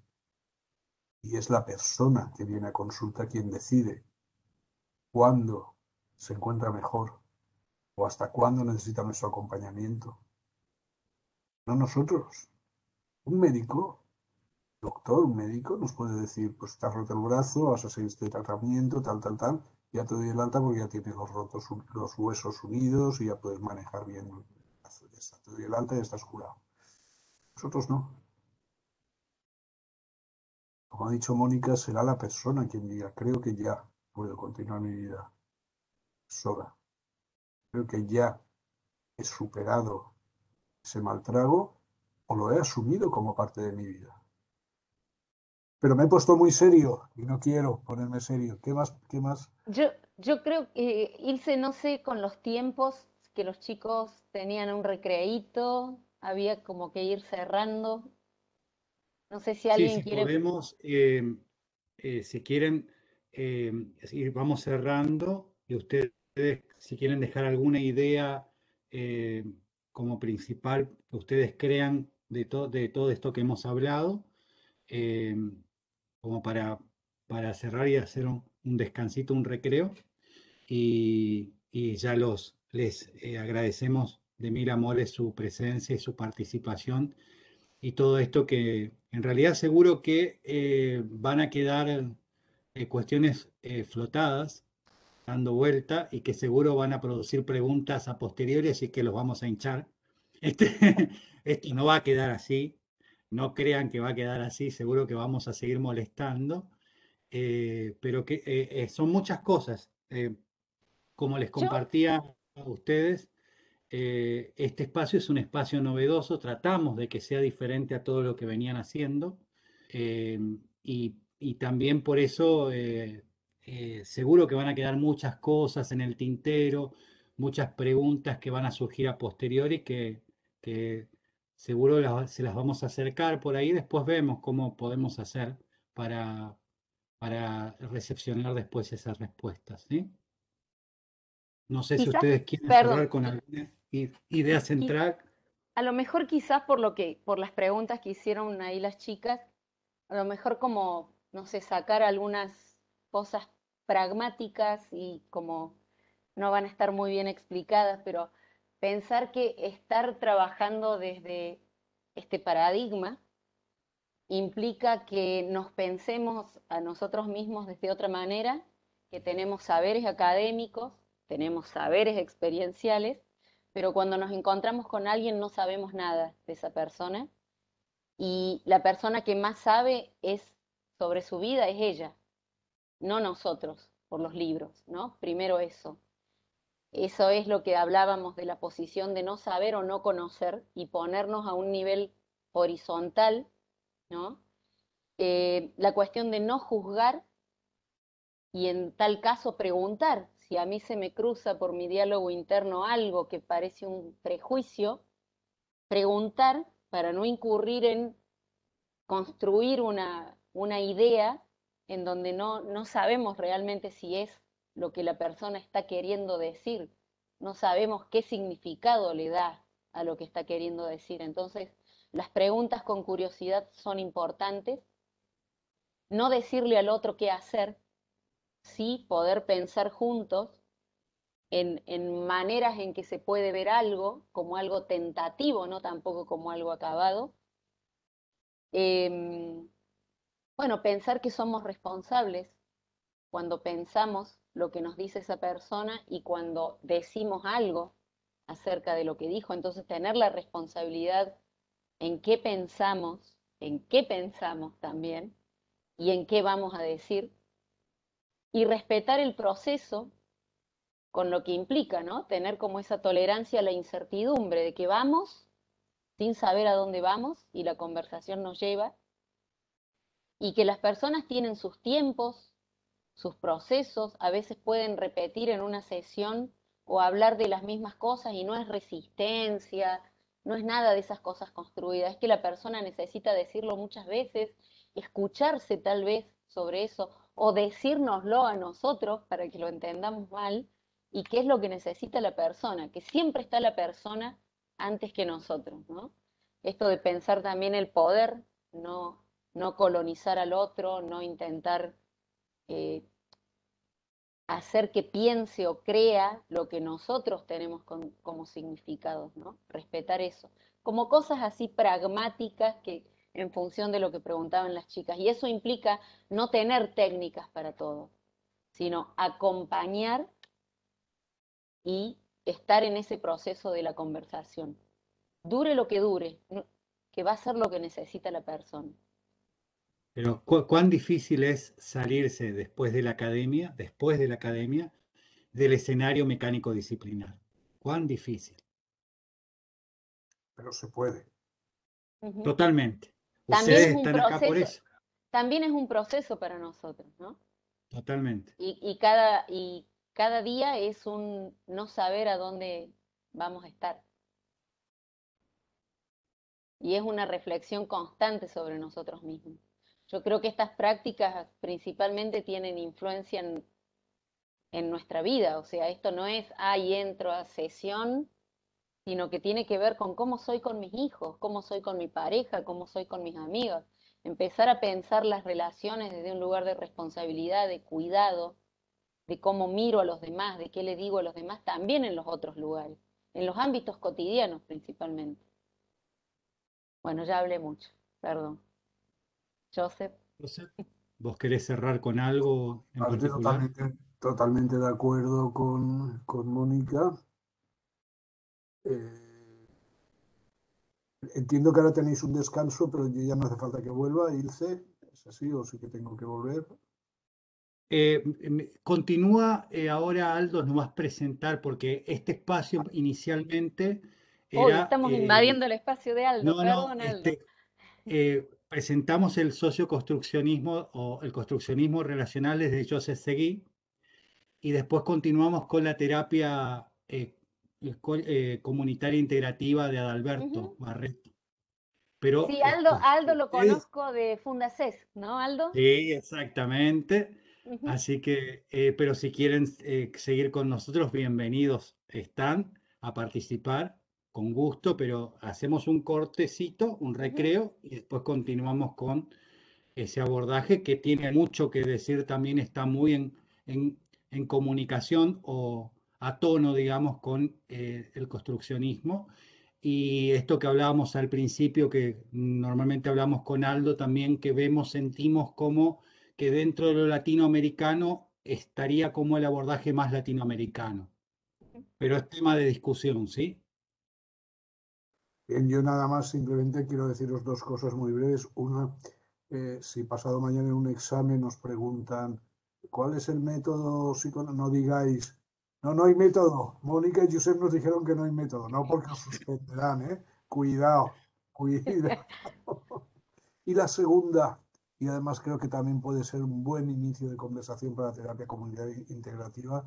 Yo sé que me voy a retirar, Aldo, perdóname, pero son casi las 2 de la madrugada aquí en España, y no quisiera irme a dormir mucho más tarde. La segunda, las conversaciones nunca se terminan y se puede conversar acerca de todo. Hay ciertas cosas que otro día hablaremos, por ejemplo, relacionadas con la justicia social, que también tiene mucho que ver con la terapia comunitaria integrativa, que seguramente no se pueden hacer. Pero hablar, se puede hablar absolutamente de todo. Y no dejar nunca de hablar, no dejar el silencio, aunque los silencios también tienen sus significados, ¿verdad? Pero me gustaría dejar como resumen final, conversemos. ¿Por qué es tan importante el lenguaje? Porque la base de las conversaciones es el lenguaje. Lenguaje de cualquier tipo, ¿eh? Repito, un abrazo, una sonrisa, desde luego las palabras. Muchísimas gracias a todas y a todos. Ha sido un tremendo honor y placer. Como Mónica está poniendo ahí su Facebook, en mío ya os he dicho desde el primer momento, si queréis contactar conmigo, lo podéis hacer por Facebook, estoy siempre enganchado ahí. ¿Estás como Joseph Seguí o Seguí Doll? Sí, sí, sí, sí, Es el está seguidor, como... aparece el seguidor. Si no, Ilse os puede contactar, daros mi correo Sí, Ese es sí, electrónico. el de Joseph. sí. Espero Muchas que gracias por la Agradecido, amabilidad. Muchas gracias. agradecidos. Gracias. Y con tu cierre, Joseph, y el de Moni, seguimos, seguro que vamos a continuar conversando en otro momento. Pero Yo me sabemos sumo del a discutir, horario, por ejemplo. sabemos del horario, te agradecemos por porque hay diferencia horaria en España, es tarde. Les mandamos un abrazo fraterno virtual, ¿está? Y un placer realmente. Gracias, Ilse, y gracias a todos, todas. Besos besitos, y chao, abrazos chao. cordobeses. Abrazos cordobeses. Chau, chau. Que disfruten de Aldo. Chau, Aldo. Chao, chao. Un gran abrazo, Joseph, Mónica. Gracias, igualmente, Qué lindo igualmente. verlos. Nos vemos pronto, chao. Nos vemos. Hacemos unos 5 minutitos para que cambien el agua y en todos los sentidos metafóricos que corresponden, y volvemos con Aldo. Mientras tanto yo converso con Aldo un ratito para ponernos al día, 5 minutos, y arrancamos a las 20, ¿sí?